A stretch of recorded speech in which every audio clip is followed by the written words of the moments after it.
Two coworkers started the very same job on the same morning, earning identical paychecks. 30 years later, one of them retired with 8 times more money than the other.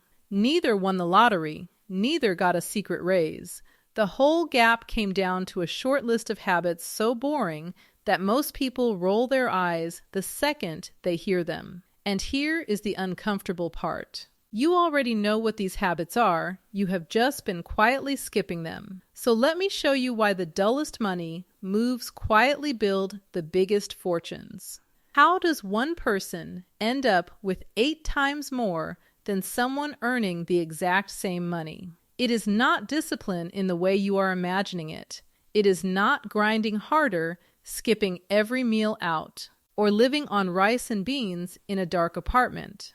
The wealthier of those two coworkers, a woman named Yvonne, did almost nothing exciting with her money for 3 decades. She set up a handful of automatic systems, made a few quiet choices that each took minutes, and then mostly looked away and lived her life. Her colleague, a man named Brett, chased the interesting stuff instead. He traded hot stocks during his lunch breaks. On his commute, he jumped on every trend that lit up his phone. He kept waiting for the perfect moment to start investing seriously, the moment when he would finally have enough breathing room to do it right. Brett was always about to get organized. Yvonne simply was. That single difference is the entire video. We have been trained to believe wealth gets built by big dramatic moves.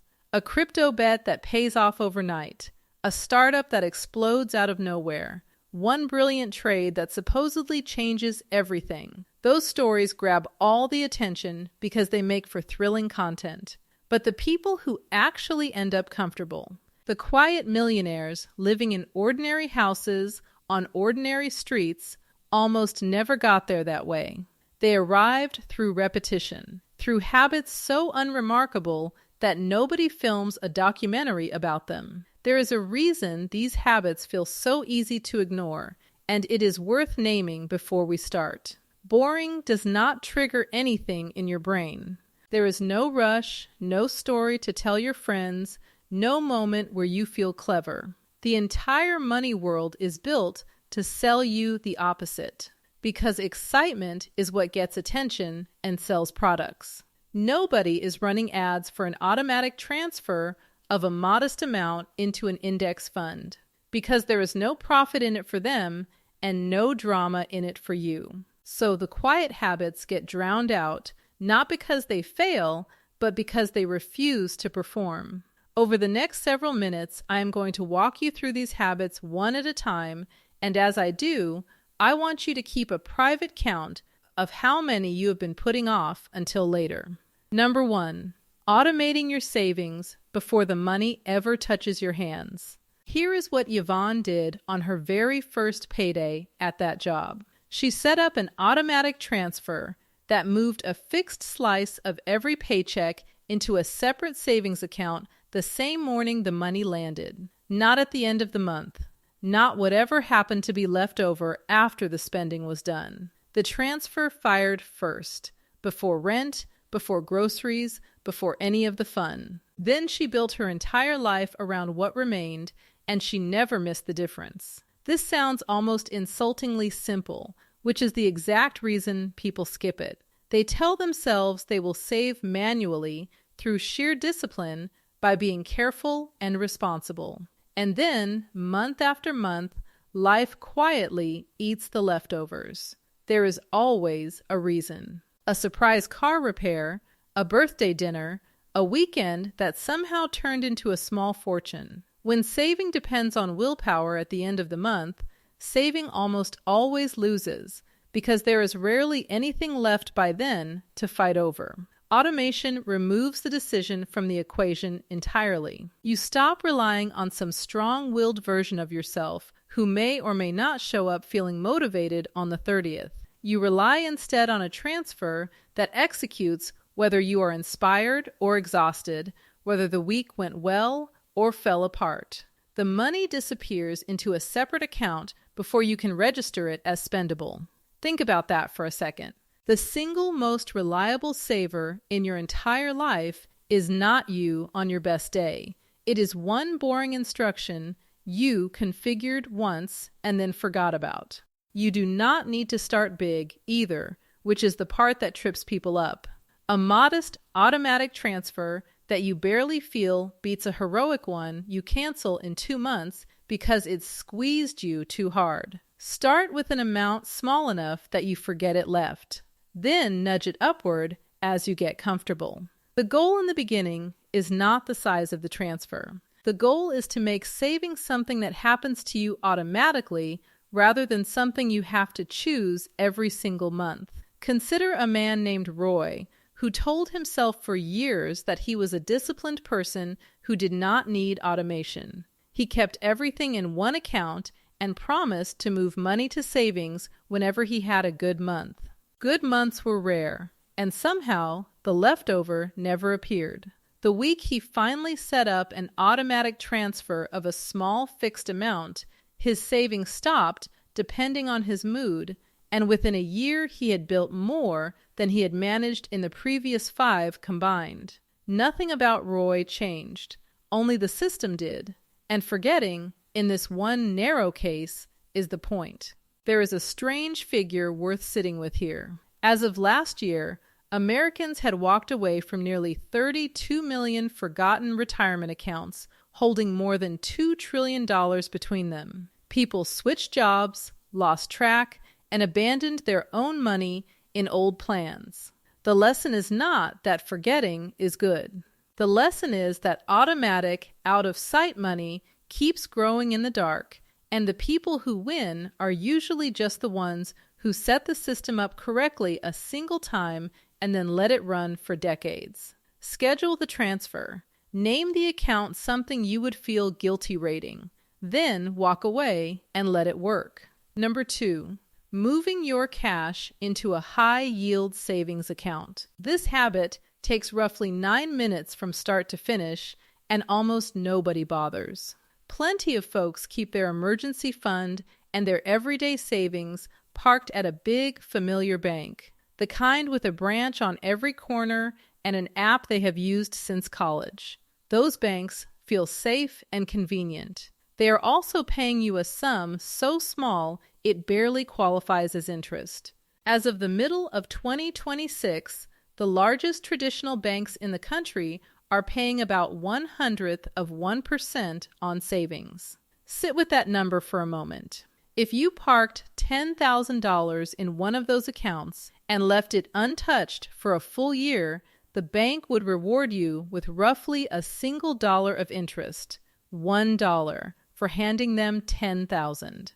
Meanwhile, the strongest high-yield savings accounts, most of them run by online banks with no expensive branches to fund, are paying close to 4% right now. That very same $10,000 earns around $400 a year instead. It is the identical money, sitting at the identical level of safety. Since both kinds of account carry federal insurance up to $250,000 per depositor. The only thing that changed is which account you happen to open. The national average savings rate sits at only about 1/3% at the moment, which quietly tells you how many millions of people are still leaving this money on the table without realizing it. And the reason it matters runs deeper than the headline gap. Inflation has been running under 3%. A savings account paying 1/100% is losing you purchasing power every single year in slow motion, quietly shrinking what your money can buy. A 4% account actually keeps you a step ahead of rising prices. One account drains you while you sleep. The other defends you. That is the kind of difference that makes accountants wince, and fixing it costs you 9 minutes and a few taps on a screen. This is also the right home for the money you cannot afford to gamble. Your emergency fund, the 3 to 6 months of expenses that keep one bad week from becoming a catastrophe, belongs somewhere safe and reachable, not in the stock market and not earning nothing.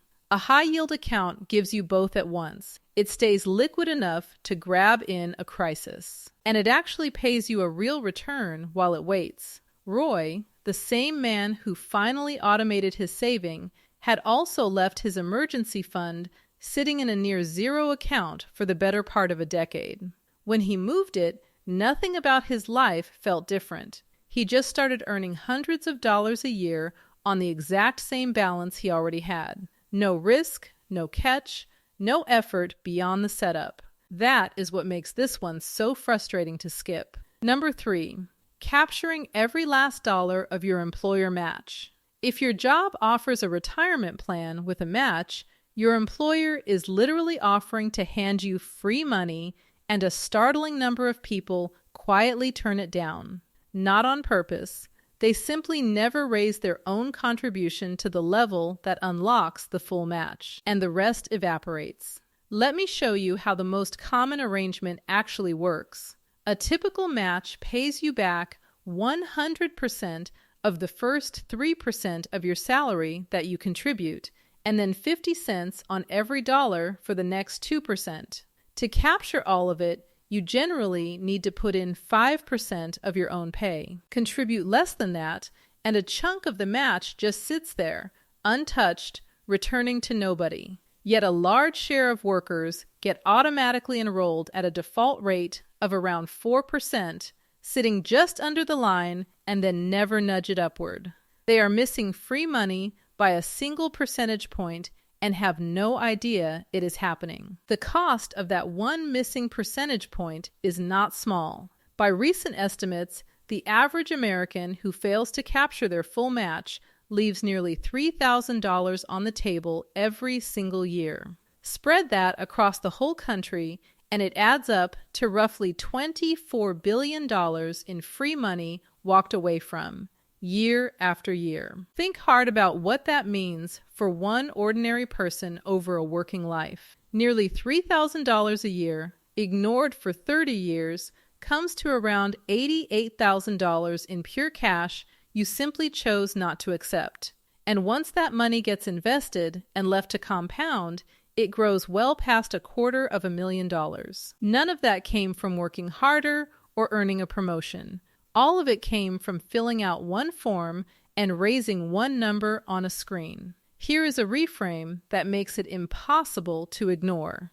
A full match is not a perk. It is an instant, guaranteed return on your money before the market does anything at all. If your employer matches you dollar for dollar, you doubled your money the moment it landed with zero risk.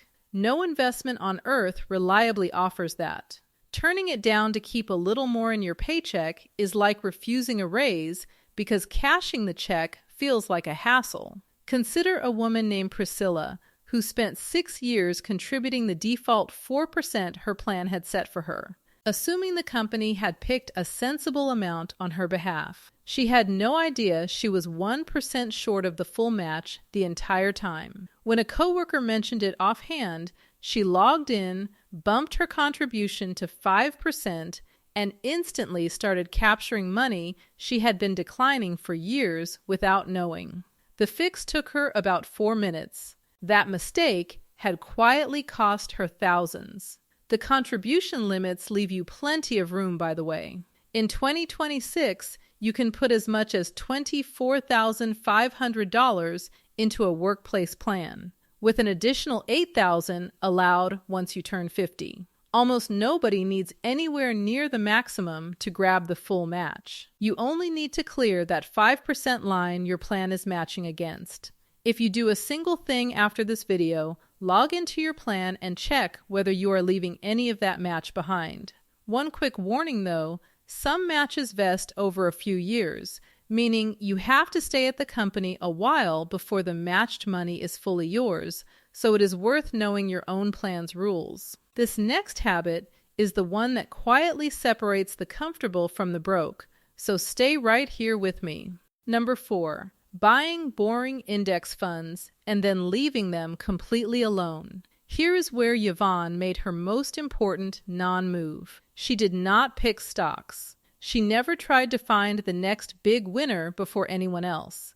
Instead, she bought a plain, low-cost fund that simply owns a slice of 500 of the largest companies in the country, and she kept buying it automatically, month after month, for 30 straight years. That fund is about as exciting as a glass of lukewarm water. It will never trend, nobody will ever brag about it at a party, and it has quietly done something almost no stock picker manages to pull off over a lifetime. The broad American market, measured by that index, has averaged roughly 10% a year since 1957.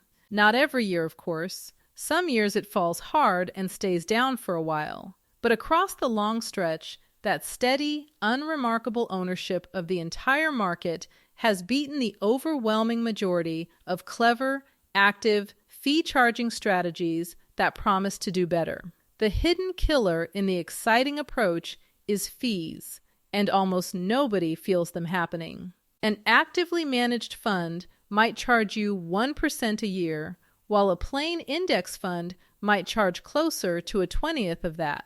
1% sounds trivial. Across 40 years of compounding, that gap can quietly eat a six-figure bite out of your final balance, money that went to a manager who more often than not still failed to beat the simple index. Even the most famous investor alive has said for years that the best move for almost everyone is a low-cost index fund, and he has backed it with his own family's money.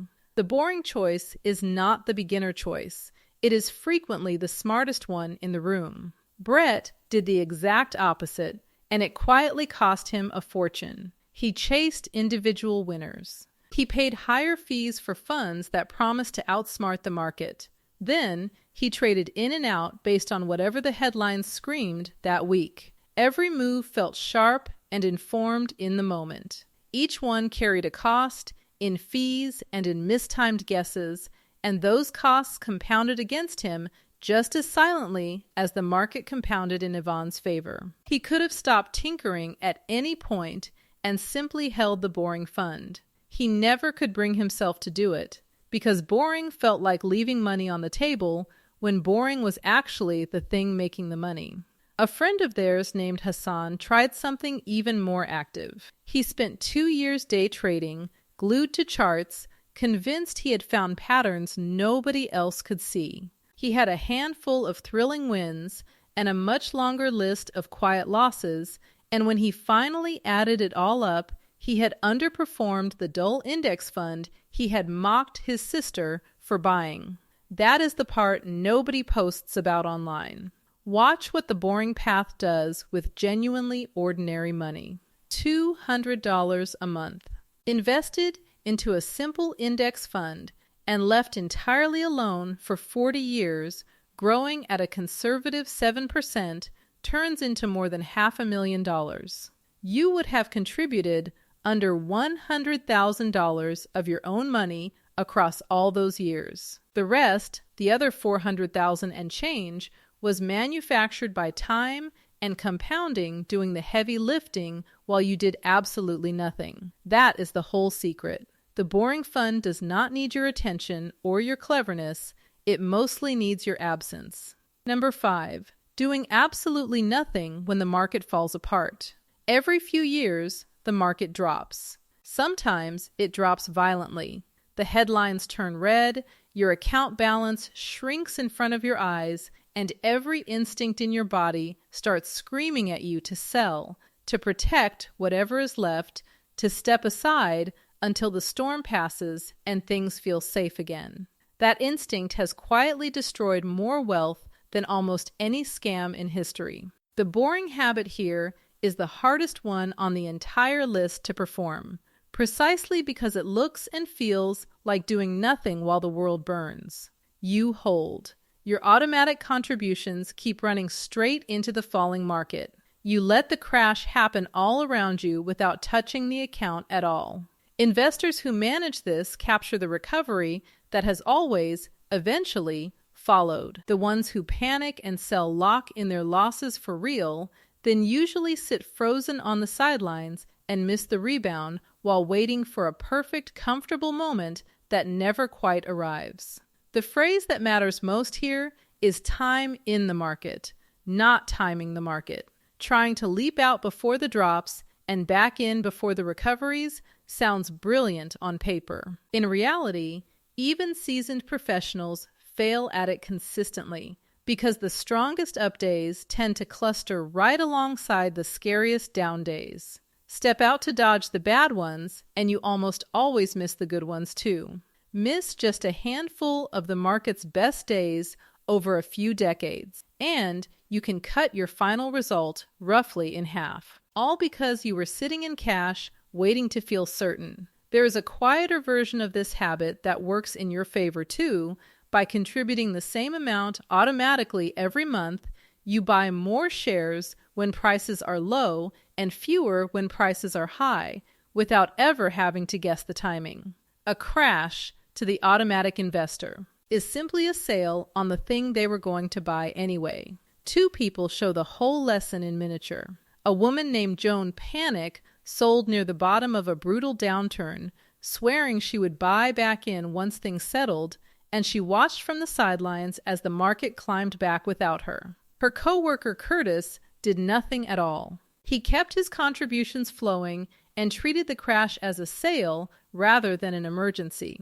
A few years later, Curtis was far ahead, and Joan was still trying to find a safe moment to return. Yvonne lived through several of these downturns across her career. Her response, every single time, was to sit on her hands. That stillness was worth a fortune. If this is the kind of clear, no-nonsense breakdown you want more of, take a moment to subscribe, because explainers like this one go up every week and they build on each other. All right, so here is where the lessons turn toward the things actively working against you, because the next habit is about plugging the leak that drains people fastest. Number 6, never carrying a balance on your credit card. Now turn the camera around to face debt, because the very same compounding that quietly builds your wealth runs brutally in reverse the moment you owe money. The boring habit here is unglamorous and absolute. You pay the full statement balance every month on time, and you never once let interest get its hands on you. The numbers in 2026 make this rule non-negotiable. The average interest rate charged on credit card balances right now sits around 21%, and plenty of cards run higher than that. Carry a balance, and that rate compounds against you daily, not yearly. Let me put it in concrete terms. A $5,000 balance, paid off only at the minimum each month at roughly 20%, takes about 23 years to fully clear and costs you more than $7,700 in interest along the way. You would pay back more than double what you originally borrowed, dragged out across more than 2 decades of your life. There is a quiet cruelty hiding inside those big familiar banks, too. The same institution paying you 0.1% on your savings is often charging you north of 20% on a carried balance. You lend them your money for almost nothing, and they lend it right back to you for a small fortune, if you already carry a balance. Attacking it is mathematically one of the best returns available to you anywhere. Paying off a card charging 20% is the equivalent of earning a guaranteed 20% on your money, tax-free, which no normal investment can promise. A woman named Lena lived inside that trap for years, carrying a balance she kept meaning to deal with, paying the minimum, watching the interest quietly eat every bit of progress she tried to make. The month she finally cleared it and committed to paying in full from then on, she freed up more money than any raise had ever given her. The boring saver refuses to play that game from the start. They treat the credit card purely as a convenience that gets wiped clean every single month, never as a loan. It is not a thrilling rule to follow. It may be the single most protective one on this entire list. If you are digging out of a hole right now, 2 simple methods work. One is to throw every spare dollar at the card with the highest interest rate first, while paying the minimum on the others, which saves you the most money over time. The other is to knock out your smallest balance first, regardless of the rate, for the quick win that keeps you going. The math slightly favors the first. Human nature often favors the second. The best method is simply the one you will actually stick with until the balance hits zero and stays there. Number 7, banking your raises instead of growing into them. Here is the trap that catches high earners in particular, and it is the exact reason Brett never managed to pull ahead despite his bigger ambitions and his constant hustle. Every single time his pay went up, his spending climbed right along with it. A raise meant a nicer car, a bigger apartment, a few more expensive habits that quickly became normal. His income rose steadily for years, and yet his savings barely moved an inch. This pattern has a name. It is called lifestyle creep, and it is precisely how people earning genuinely good money still end up living paycheck to paycheck and wondering where it all went. The boring habit is to hold your spending roughly flat while your income rises, and to funnel the difference straight into savings and investments before you ever get used to having it. When a raise lands, you bump your automatic contribution up by the same amount on the same day, so the extra money never even reaches your spending account in the first place. You felt perfectly fine living on last year's salary. There is no rule written anywhere that says you must inflate your life to swallow every new dollar the moment it appears. A simple, almost painless version of this is to raise your savings rate by 1% each year. 1% is small enough that you will barely notice it in your daily life, and large enough that, stacked across a full career and left to compound, it quietly reshapes your entire retirement. Run the numbers on even a single raise. Banking half of a typical raise on a middle-class salary and investing it for 30 years can grow into tens of thousands of dollars all on its own, from one decision you made once and then automated. Put a real figure on it. Say you bank half of a single typical raise, around $900 a year, and keep that amount invested at 7%. Across 30 years, it grows into more than $80,000 from half of one raise you chose not to spend. Now stack that choice across every raise of an entire career. The person quietly banking their raises is not earning more than their neighbor. They are simply refusing to inflate the moment the money arrives. The raise felt small and ordinary at the time. Invested instead of absorbed into a fancier lifestyle, it turned out to be anything but small. Yvonne treated every raise she ever got as a chance to widen the gap between what she earned and what she spent. Brett treated every raise as permission to finally upgrade. Years later, that one mental difference accounted for most of the 8 times gap between them. Number 8, boring consistency, repeated for far longer than feels reasonable. This is the habit that ties every other one together, and it happens to be the one that cannot be faked, bought, or rushed.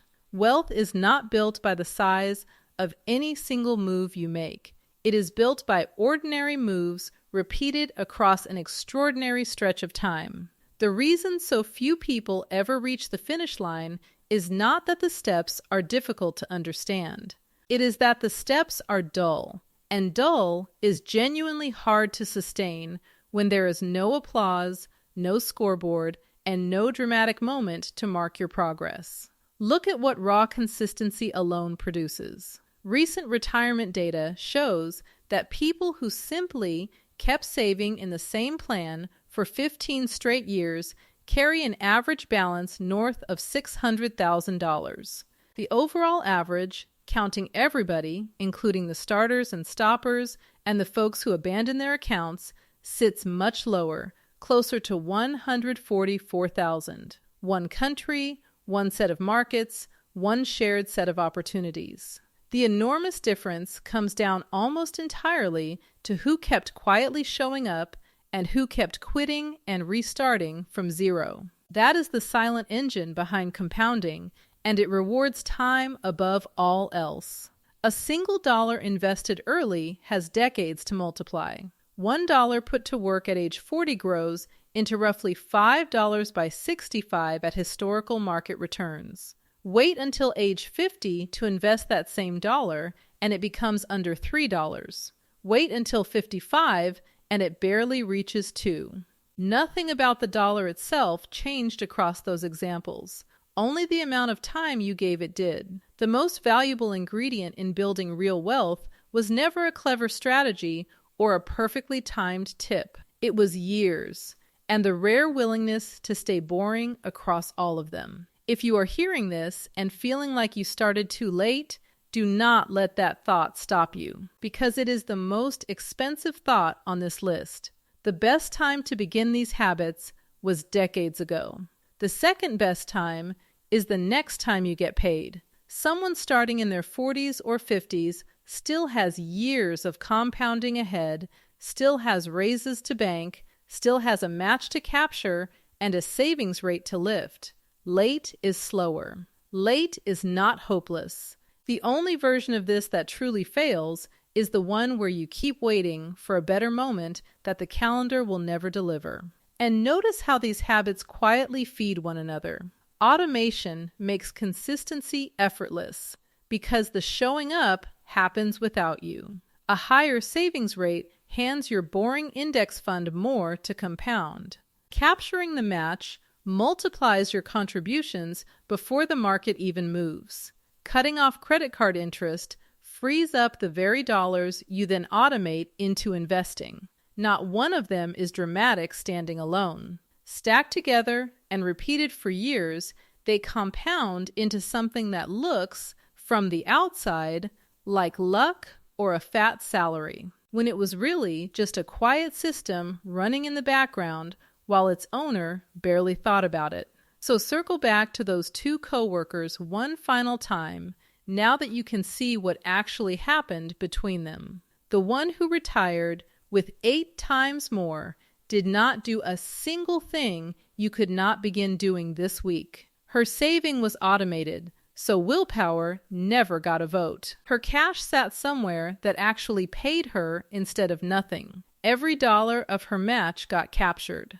That dull index fund she bought simply got left alone to grow for 30 years. When the crashes came and terrified everyone around her, she held. Credit card interest never touched her once. Each raise got banked instead of swallowed by a fancier life. And then the whole quiet routine got repeated for far longer than felt interesting. Not one of those moves is complicated. Every last one of them is boring. And boring, it turns out, was exactly what built the fortune while everyone else was chasing the exciting thing. Here is the honest thing worth saying before you go and start setting up transfers.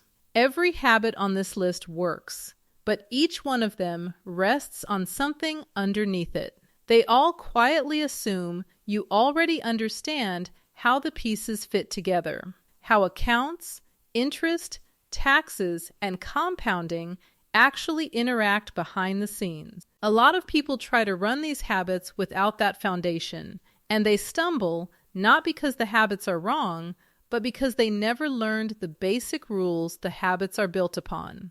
There is a gap behind the gap. Yvonne did not simply have good habits drop into her lap.